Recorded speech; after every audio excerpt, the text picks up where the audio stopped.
What's good, YouTube? It's your boy Ronell Williams from the Outlet Podcast. It's the greatest and the latest, the boldest and the coldest, aka Platinum No Features, aka like, share, subscribe to us live. So, I had to start this fucking video over again because my nephew interrupted, and I don't need all that in there. You know what I'm saying? I'm gonna call this one again the Beta Killer, and I call it the Beta Killer for a reason, right?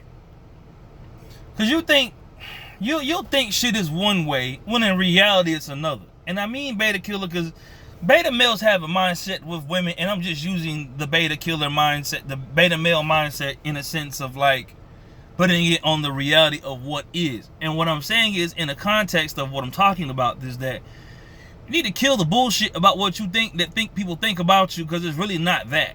The reality is of such. You know what I'm saying? I got my arm broken.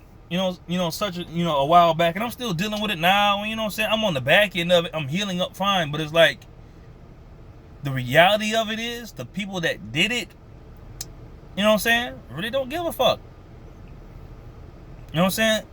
Unless, like, it's crazy how folks really are. And I'm not like, I'm not holding no grudge. And I was really angry about the shit, but I done really got over it. You know what I'm saying? And the reality is that people really don't give a fuck as much as you give a fuck. Like, you would think that you get, like, because you care about what happened or whatever situation went down, that they care. No, motherfuckers care as much as it affects them. And then that's my next point. Because the reality is, if it don't affect you, motherfuckers don't give a fuck. Well, if it doesn't affect them personally. Like, okay, say like your friend phone bill was about to go off, and they called you, was like, hey, my phone about to go off, yada yada yada. You wouldn't care that much about it. You gonna care, you know what I'm saying? But most people gonna be like, all right, cool, well, peace up. I mean, whenever you get it on, let me know. You know what I'm saying? But the person whose phone is actually going off, it bothers them, and it's an issue to them. You know what I'm saying? And not just say that because motherfuckers really don't give a fuck about you until it personally affects you. Like, okay, before this arm injury thing happened, I really thought that people had more respect for their fellow man. I'll do some shit to somebody, you know what I'm saying? And even if I do it, and it might, and looking back at it, if I might be wrong, I'm willing to apologize, because it's like, to me, I don't like being around unnecessary bullshit or unnecessary tension. You know what I'm saying? Shit, if it's unnecessary, make sure you don't open that damn door. If it's unnecessary, to me, it's unnecessary. I'm not gonna make it bigger than what it gotta be. But in this whole instance with my injury, it has taught me that motherfuckers only give a fuck if it affects them. Beta killing is pretty much like, get rid of the reality that folks really give a fuck. Get rid of the reality that motherfuckers really respect you. Like, I know a lot of folks right now in Hazers right now, they probably walk around thinking folks respect them because they this or they that. No, fact of the matter is, the folks that you think respect you just really don't give a fuck about you enough to really even mess with you. And that's really what this whole thing is about, man. Motherfuckers in reality really don't care. It ain't everybody, because I have a friend that's been helping me out, and she's really been there in my behalf, and she's helped me get through a lot of things. You know what I'm saying? And once I found that out, like, okay, even my child's mom, when this whole thing first happened, her whole energy was like, fuck you, I don't give a fuck about you, whatever. But on the back end, when I get hurt, I can't work. If I can't work, I can't help her with them kids.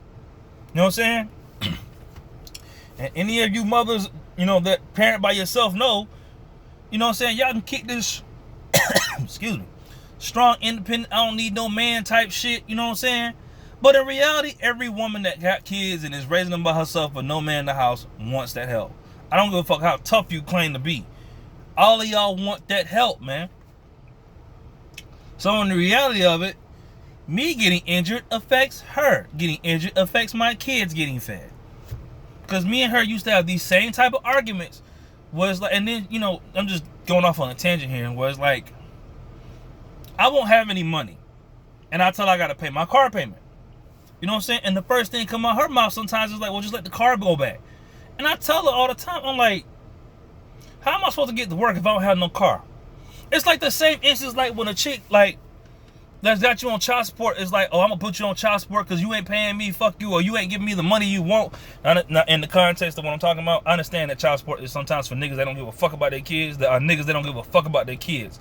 But what I am saying is, there are girls out here that put niggas on child support when it's not necessary, when he's doing what he's supposed to do for his kid, and you know, some of y'all are just being greedy. You figure me? But what I'm also saying on top of that is, like, when you're on child support and you fall behind on child support, they suspend your license. Now, if I don't have a license, if I don't have a car, how do you expect me to get toward any job? How do you expect me to get to any type of money? How do you expect me to support my kids? Basically what I'm saying in the instance of this big ass tangent I just went on is I cannot help you if I cannot help myself. And that is my third and final point. Well, maybe not the final, but you get my point, right? What good am I to you if I can't do for myself? Like, that is the biggest lesson I've taken from this whole damn thing. And, you know, I went through this type of shit last summer, but it was more so like, you know, my transmission went out and, you know, I went broke. I couldn't hardly get no job, you know what I'm saying? But, you know, it's one thing of not having the means to get to a job and I'm being lazy and just wanting to draw unemployment. That's just me being lazy, not just wanting to draw unemployment. It's another thing when you cannot go to work, period. Your doctor has to clear you to go back to work. Know what I'm saying? Let me tell you something.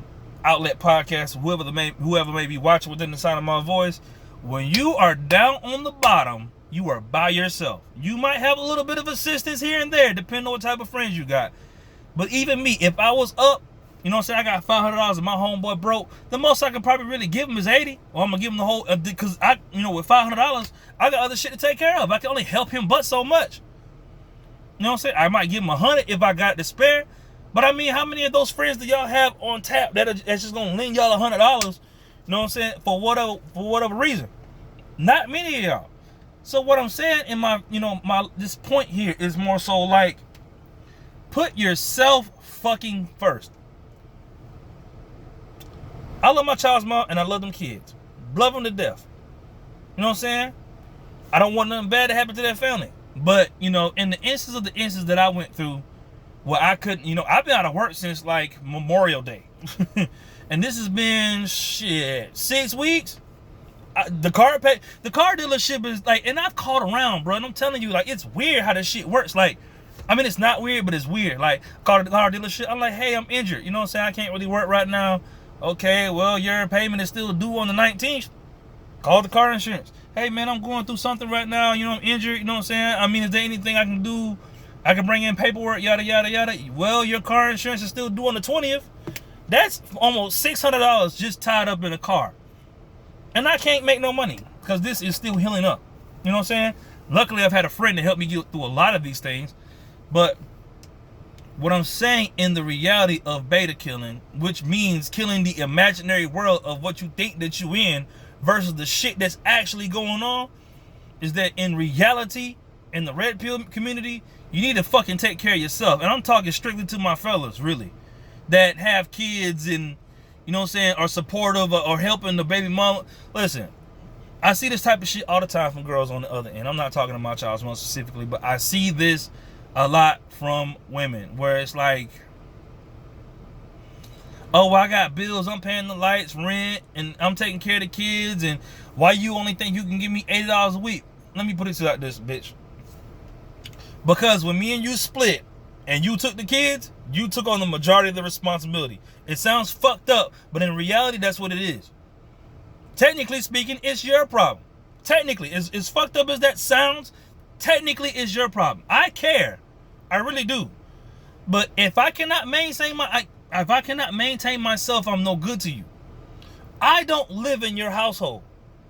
I mean, I'm just speaking in the frame of mind as a man, because chicks will hear this shit and be like, oh, that's fucked up, that's some bullshit, and that's bullshit that you gonna just go off and live your life. That's what happens when you split from a nigga. And on the flip side of that same coin, and I know I'm going off into a bunch of different tangents here, but I'm just making a point. Like, if I was to get my kids and keep them full time, one, I wouldn't be able to work because I make most of the money. Two, Shit, most women that get their kids took them, they ain't gonna give niggas custody of their kids anyway. Cause the motherfuckers are using them kids as a bargaining chip for child support. Let me tell you something about being a parent.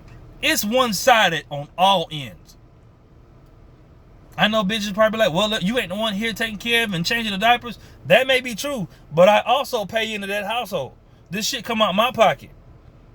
I still have to maintain a life. And I'm no good to you if I can't help you. So what I'm basically saying in the long run is, in the longer the short of it, help people, do what you can for your kids, do what you can for your baby mama if you have the means. But if you don't have the means, don't help nobody. Don't help. As fucked up as that sounds, don't help. Because when you're on the bottom, you're by yourself.